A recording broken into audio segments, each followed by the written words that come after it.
जय माता दी। सभी भक्तों को नवरात्रि की ढेर सारी शुभकामनाएं।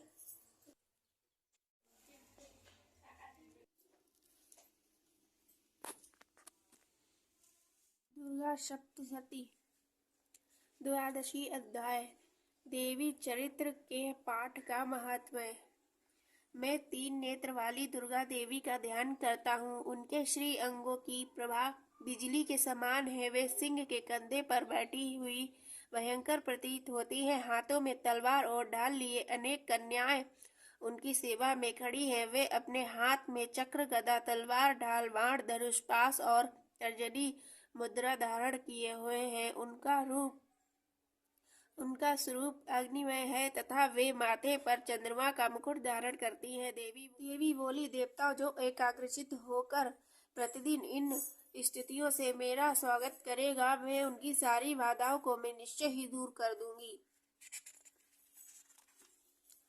जो मधुकैटभ का नाश, महिषासुर का वध तथा शुंभ निशुंभ के संहार के प्रसंग का पाठ करेंगे तथा अष्टमी, चतुर्दशी और नवमी को जो भी एकाग्रचित होकर भक्ति पूर्वक मेरे उत्तम महात्म्य का श्रवण करेंगे, उन्हें कोई पाप नहीं छू सकेगा। उन पर पाप जनित आपत्तियां भी नहीं आएंगी। उनके घर में कभी दरिद्रता नहीं होगी तथा उनको कभी प्रेमी जनों के बिछोह का कष्ट भी नहीं भोगना पड़ेगा। इतना ही नहीं, उन्हें शत्रुओं से, लुटेरों से, राजा से शस्त्र से, अग्नि से तथा जल की राशि से भी कभी भय नहीं होगा। इसलिए सबको एकाग्रचित होकर भक्ति पूर्वक मेरे इस महात्म्य को सदा पढ़ना और सुनना चाहिए। यह परम कल्याणकारक है। मेरा महात्म्य महामारी जनित समस्त उपद्रवों तथा आध्यात्मिक आदि तीनों प्रकार के उत्पातों को शांत करने वाला है। मेरे जिस मंदिर में प्रतिदिन विधि पूर्वक मेरे इस महात्म्य का पाठ किया जाएगा, उस स्थान को मैं कभी नहीं छोड़ती। वह सदा ही मेरा सन्निधान बना रहता है। बलिदान, पूजा, होम तथा महोत्सव के अवसर पे मेरे इस चरित्र का पूरा पाठ और श्रवण करना चाहिए।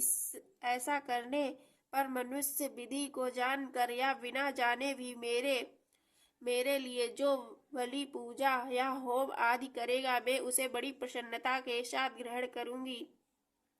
शरत काल में जो वार्षिक पूजा की जाती है, उस अवसर पर जो मेरे इस महात्म्य को भक्ति पूर्वक सुनेगा, वह मनुष्य मेरे प्रसाद से सब बाधाओं से मुक्त तथा धन धान्य एवं पुत्र से संपन्न होगा। इसमें तनिक भी संदेह नहीं है। मेरे इस महात्म्य में मेरी प्रादुर्भाव की सुंदर कथाएं तथा युद्ध में किए हुए मेरे पराक्रम सुनने से मनुष्य निर्भय हो जाता है। मेरे महात्म्य का श्रवण करने वाले पुरुषों के शत्रु नष्ट हो जाते हैं, उन्हें कल्याण की प्राप्ति होती है तथा उनका कुल आनंदित रहता है। सर्वत्र शांति। कर्म में बुरे स्वप्न दिखाई देने पर तथा ग्रह जनित भयंकर पीड़ा उपस्थित होने पर मेरा महात्म्य श्रवण करना चाहिए। इससे सब विघ्न तथा भयंकर ग्रह पीड़ा शांत हो जाती हैं और मनुष्यों द्वारा देखा हुआ दुस्वप्न शुभ स्वप्न में परिवर्तित हो जाता है। बाल ग्रहों से आक्रांत हुए बालकों के लिए यह महात्म्य शांति कारक है तथा मनुष्यों के संगठन में फूट होने पर यह अच्छी प्रकार मित्रता कराने वाला होता है। यह महात्म्य समस्त दुराचारियों के बल का नाश करने वाला है। इसके पाठ मात्र से राक्षसों, भूतों और पिशाचों का नाश हो जाता है। मेरा यह सब महात्म्य मेरे समीपस्थ की प्राप्ति कराने वाला है। पशु, पुष्प, अर्घ, धूप, दीप, गंध आदि उत्तम सामग्रियों द्वारा पूजन करने से, ब्राह्मणों को भोजन कराने से, होम कराने से, प्रतिदिन अभिषेक करने से, नाना प्रकार के अन्य भोगों का अर्पण करने से तथा दान देने से देने आदि से वर्ष तक जो मेरी आराधना की जाती है और इससे मुझे जितनी प्रसन्नता होती है उतनी प्रसन्नता मेरे इस उत्तम चरित्र का एक बार श्रवण करने मात्र से हो जाता है। यह महात्म्य श्रवण करने पर पापों को हर लेता है और आरोग्य प्रदान करता है। मेरे प्रादुर्भाव का कीर्तन समस्त भूतों से रक्षा करता है तथा यह युद्ध विषयक चरित्र दुष्ट दैत्यों का संहार करने वाला है। इसके श्रवण करने पर मनुष्यों को शत्रु का भय नहीं रहता। देवताओं, तुमने जो ब्रह्मर्षियों ने जो मेरी स्तुतियां की हैं तथा ब्रह्मा जी ने जो स्तुति की है वे सभी कल्याणमयी बुद्धि प्रदान करती हैं।